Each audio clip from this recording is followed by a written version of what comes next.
J'ai failli perdre un trade qui était pourtant gagnant. Je vous explique tout dans cette vidéo. Également, je vous donne les raisons pour lesquelles vous devez forcément faire la gestion de vos trades. Bonjour chers traders, j'espère que vous allez super bien. De mon côté, ça va. Moi, c'est Lydie, tradeuse indépendante. Et sur cette chaîne, je vous partage mon expérience, mon savoir-faire et aussi des conseils pour vous aider à vous améliorer dans votre trading. Donc, si cela vous intéresse, n'hésitez pas de vous abonner. Activez également la cloche de notification pour ne rien rater de nos prochaines vidéos. Donc, sans plus tarder, je vous fais le résumé de ce qui s'est passé avec ce trade. Pourquoi j'ai failli perdre le trade, pourtant j'étais en positif. D'accord? Voilà. Tout d'abord, j'avais déjà fait mon analyse en 4 heures. Actuellement, nous sommes en 15 minutes, comme d'habitude. Donc, ceux qui ne savent pas comment je fais mes analyses, tout est sur la chaîne. J'ai fait des vidéos de A à Z sur comment je trade. OK? Donc, j'ai pris la position sur AUDJPY. OK? Donc, je me disais que la tendance va être continuelle. Donc, j'ai détecté une figure chartiste, ok, qui a été cassée, qui me confirme au fait la hausse. Ok, donc j'ai pris ma position quelque part là. J'avais pris ma position quelque part là. Et puis, j'ai laissé le trade. Donc, j'ai laissé le trade courir. Donc, pour moi, comment je vais faire la gestion du trade? Tout est déjà programmé à l'avance. C'est pas lorsque lorsque le trade sera lancé ou lorsque je serai en position, je vais commencer par m'imposer des règles. Non. Mes règles, c'est quoi? Une fois que je vois que le trade est déjà à 50%, je mets mon stop loss au prix d'entrée.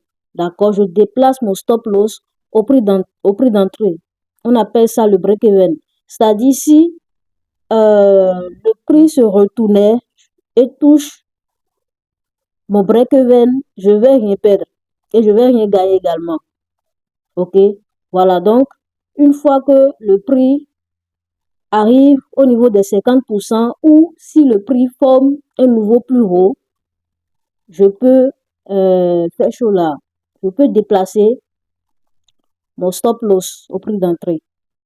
Et lorsque je suis à un R et lorsque je suis à 2 fois mon risque, je prends la moitié. Ça, ce sont mes règles de départ.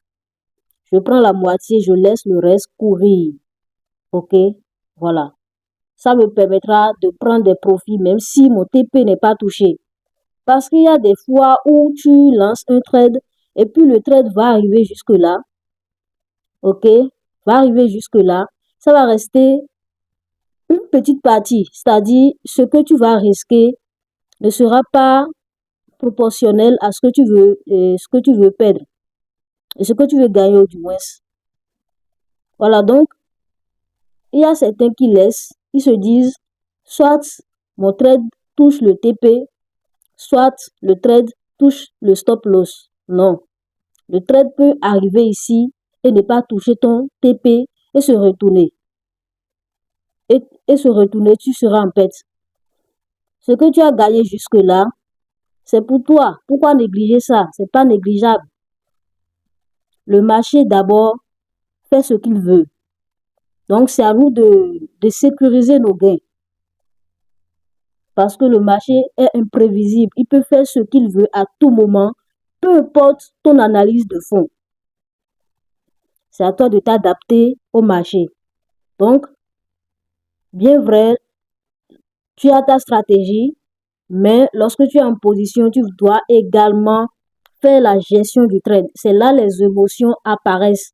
Et c'est là qui est, bon, pour moi, je pense que c'est ça qui est plus compliqué pour bon nombre de personnes. Parce qu'ils n'arrivent pas à contrôler les émotions pour la gestion du trade. Voilà, donc, je disais tantôt que moi, je prends mes trades et mes profits, une partie de mes profits lorsque je vois que je suis à x2, à un gain de x2 de mon risque initial.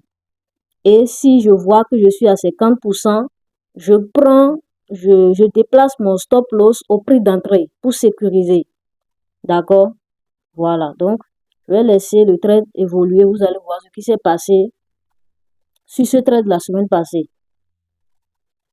Donc, tout allait bien. Le marché évoluait très, très bien.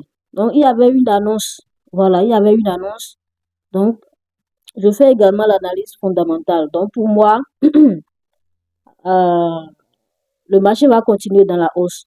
Mais les prévisions ne sont pas ce que j'avais prévu. Ne s'est pas passé comme je l'ai souhaité. Donc, le marché s'est retourné contre moi et c'est normal. C'est normal, c'est à toi de t'adapter.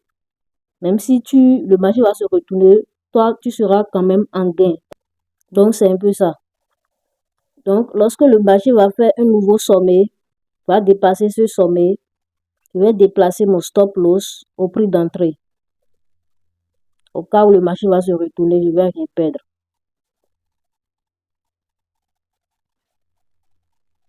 Voilà, j'ai déjà déplacé mon stop loss au prix d'entrée et le marché s'est vite retourné. Heureusement pour moi, lorsque le marché a touché les fois 2 de mon risque, j'ai pris une partie. J'ai pris une partie de gain. Donc, vous voyez comment le marché est violent. À l'annonce, vous voyez, le marché s'est retourné et voilà ce qui restait. Et si je me disais que je vais rien faire, ça va toucher le TP avant que je ne prenne de profit. Vous voyez que je serai en perte, bien vrai, je suis bon. J'étais en gain. Mais le fait que je n'ai pas fait la gestion de trade, je serai en perte. Donc, c'est pour vous dire tout simplement que vous devez faire la gestion de trade. C'est très, très important. Parce que le marché est imprévisible. Tout peut arriver à tout moment. J'espère que vous m'avez compris. Et si vous avez aimé cette vidéo, likez, commentez et n'hésitez pas d'activer la cloche de notification. Abonnez-vous si ce n'est pas encore fait. Et on se dit à la prochaine pour une nouvelle vidéo. Ciao.